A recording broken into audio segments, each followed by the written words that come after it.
And now, it's time for another Dice Tower review with Tom Vasel. Today we're talking about a party-style game called Randomonium, which is a mixture, you see, of random and... Randomonium is one of those games that's going to cause great arguments. It just is, because it's a game where you're trying to do word association and with basically dominoes. But folks, we're talking about colorful dominoes, neat neon color dominoes with cool fonts on them. It's a pretty simple game to play, and how you play it depends really on your playing group. Let me show you.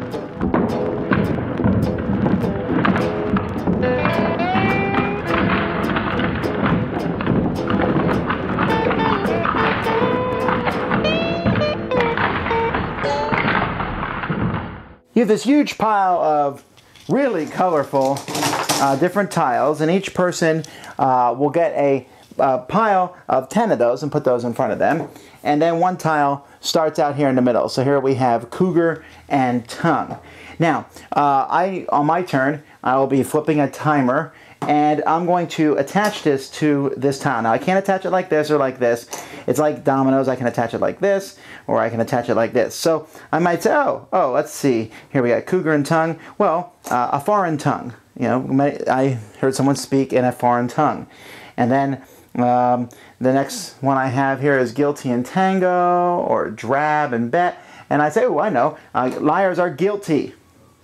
And then the next tile that I look at says small talk and dirty dancing and forbidden and comedian. And I say, ooh, some people dance the forbidden tango.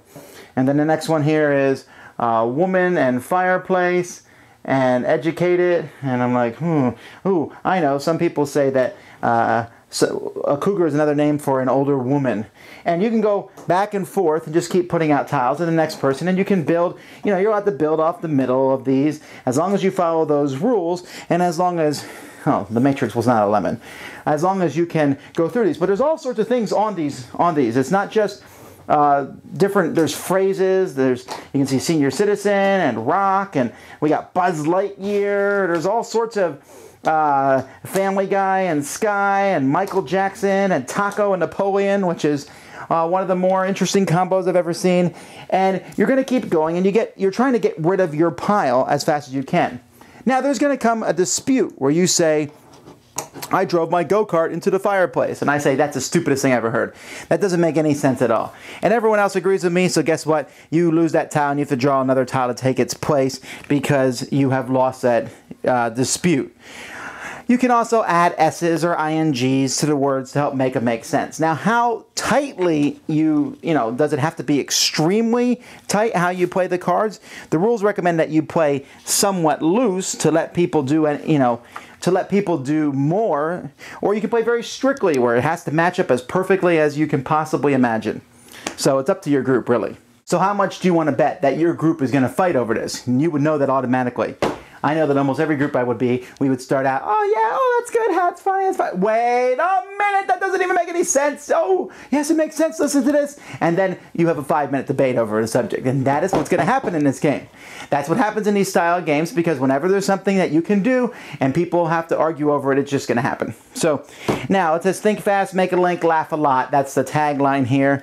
And it is 20 seconds, you're linking together as many tiles as you can, so there's that speed element to it. And one of the things is the debate over whether a tile should go there or not happens after you put after the timers run out, so you're not losing time.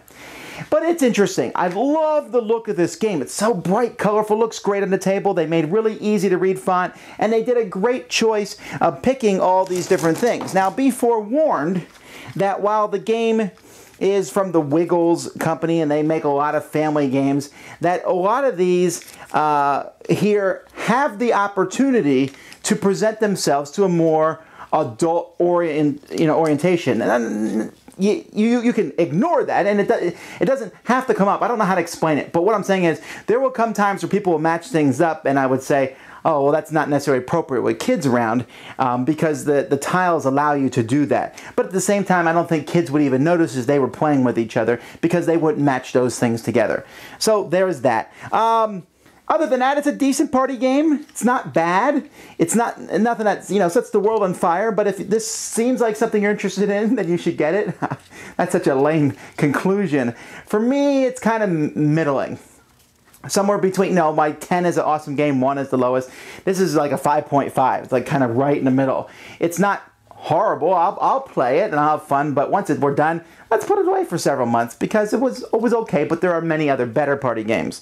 Still, hey, if you know someone who likes dominoes and someone who likes, comparing things to each other or maybe, making word associations, they might like this game.